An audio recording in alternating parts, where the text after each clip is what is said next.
like to continue speaking about manifesting. But what I would like to point out is that in the video previous to this, and also the video prior to that one, I was speaking about ideas and behaviors that are readily provable, meaning you could look up these techniques and find them in a psychological manual or in research data. But in this video, what I would like to discuss is how do we engage, or what happens when we engage our spiritual nature in the pursuit of our goals. And I think it's important to say this, that if you have not really put a lot of effort into nourishing your spiritual nature, then you'll be viewing this video primarily through your human nature. And using your human faculties and hearing about spiritual techniques don't really lend themselves well. Meaning that our human nature does not embrace spiritual qualities because the human nature embraces the human nature. Spiritual nature does not respond to life using the human nature. And so these two crossroads never really merge. We pursue our spiritual nature because of a decision that supersedes our human nature. Because the human qualities that we have and the human logic and reason is so different than the spiritual response. Then one could never say that the human side of us thinks that spiritual pursuits are something that are easily believable. Having said that, now I would like to talk about using our spiritual qualities to pursue manifesting our ideas. So what I have noticed in my journey is that there is a side to me, and I will call that the higher self. There is a side to me that when I surrender my goals to this self, I find that life begins to unfold in a manner that is unpredictable and oddly intelligent beyond any degree that I could attribute to myself.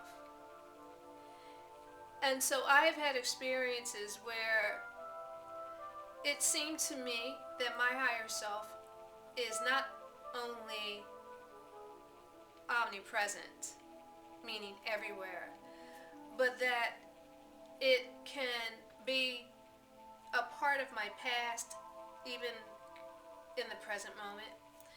It can be in my present moment. And it seems to me that it can also project itself forward into the future and embolden me with ideas and concepts and intelligence and an awareness that I will not need right now, but that I will need in the future. But how does it go into my past, you might wonder? It appears to me that my higher self can view the past and extract from my past insights that I didn't have in that moment, that I am able to now have, that changes me right now. It is able to take a moment that I'm experiencing right now and change the trajectory spontaneously without my intention, even though I can say that underlying that moment, my intentions were always for the greatest possibility, for the best and highest unfolding of a moment. So We can say that, in a sense, I've always had this intention, but in the moment, my mind was not necessarily focused there, but my higher self was able to get me there in spite of or despite of my um, lack of intention or intentional awareness in that particular moment.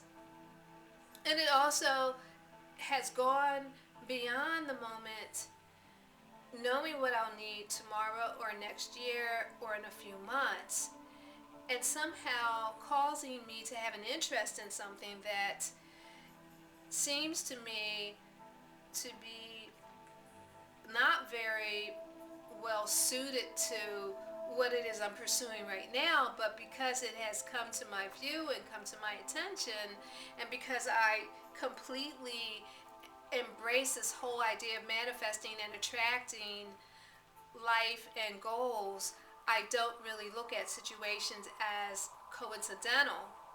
And so if something comes before me, I am always willing to be open and to absorb whatever that lesson is. And so my higher self can be in the past, in the present, and in the future, and enabling me and preparing me for this goal that I am pursuing. Another thing that I have noticed about my higher self is that it also seems to be in communication with other people's higher self, in the sense that I have this goal, and usually we need something else or someone else to achieve this goal. And it seems that my higher self can communicate with other people so that when I finally do meet them, even if they are strangers, it just so happens that they're so open to wanting to help me, that they are so willing to wanting to be on board with this idea that I have. And they don't know me, or this is a friend and they do know me, but they aren't particularly interested in this. And so it seems like there has been some groundwork that has occurred even before that moment arrived. And I have concluded that my higher self is in communication with other people's higher selves, and they are all on board with helping me and helping you and helping each other create this life. Another thing that I have noticed on this journey in manifesting is that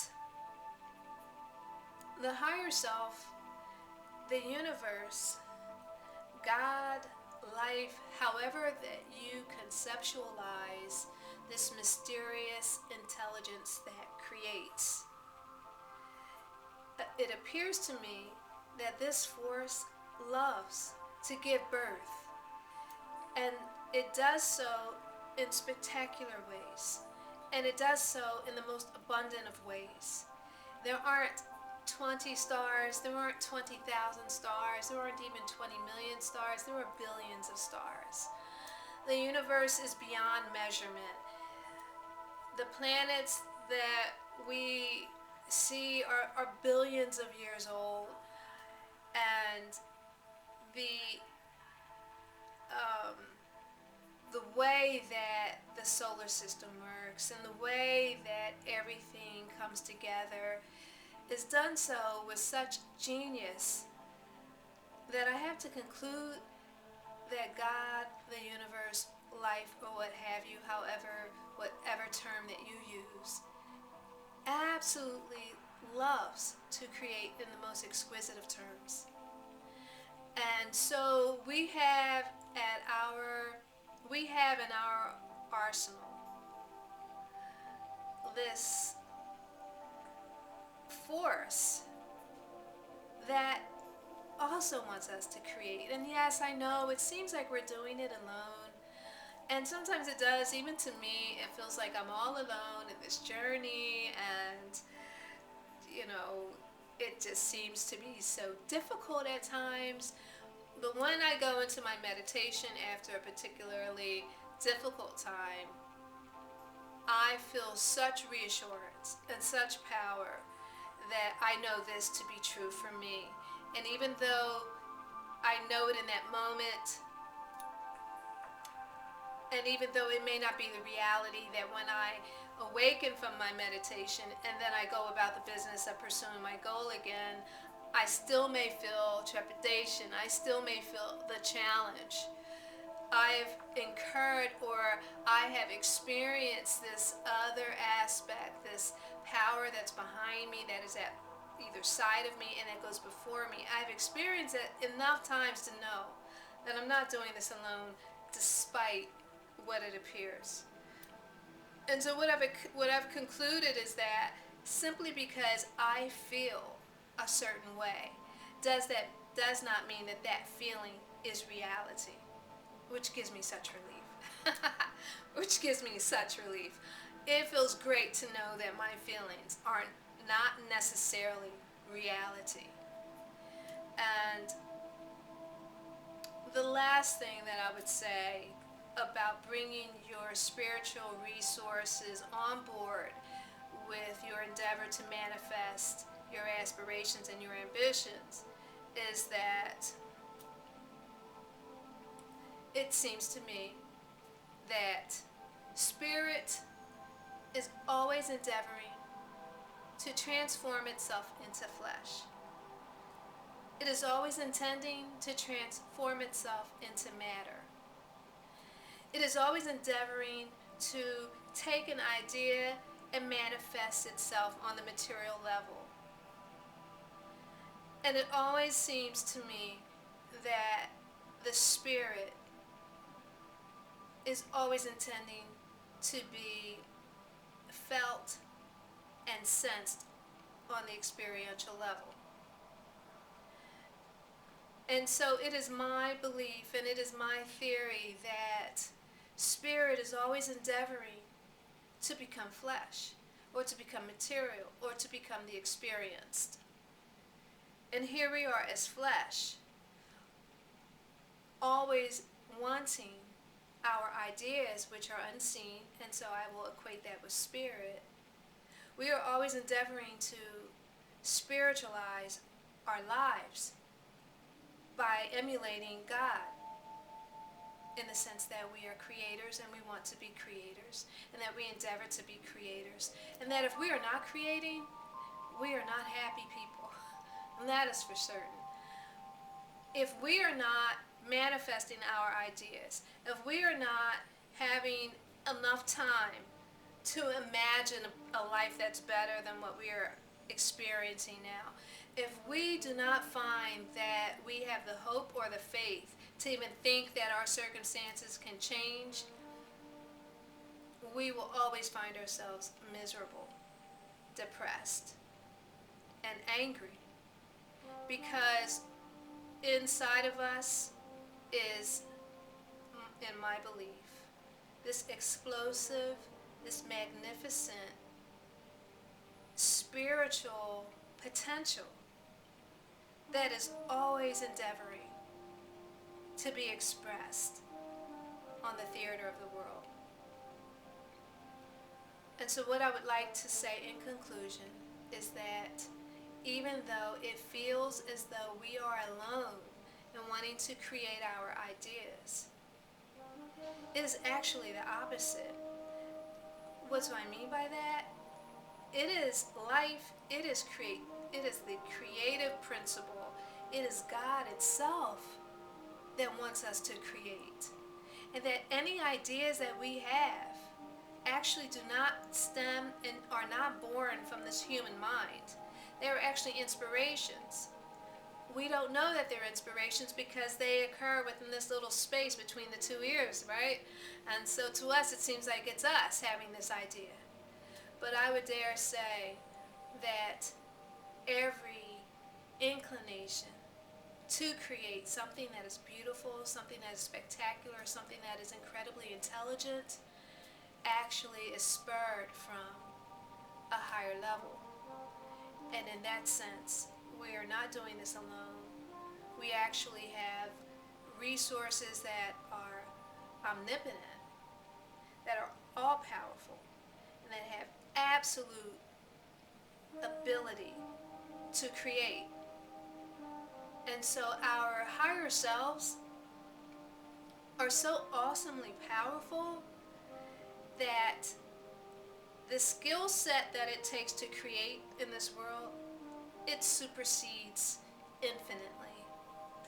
Its ability supersedes the skill set infinitely. And if you don't know that, then that is something for you to meditate on. And if you have that inclination but you don't live with it on a regular basis, then that is something for you to meditate on. And even though I know this and that I feel it often, I even have moments where I doubt, and so I too must meditate. And so that is how we get our spiritual resources on board with our goals. We use our meditation, we use our meditative periods to invite our spiritual resources.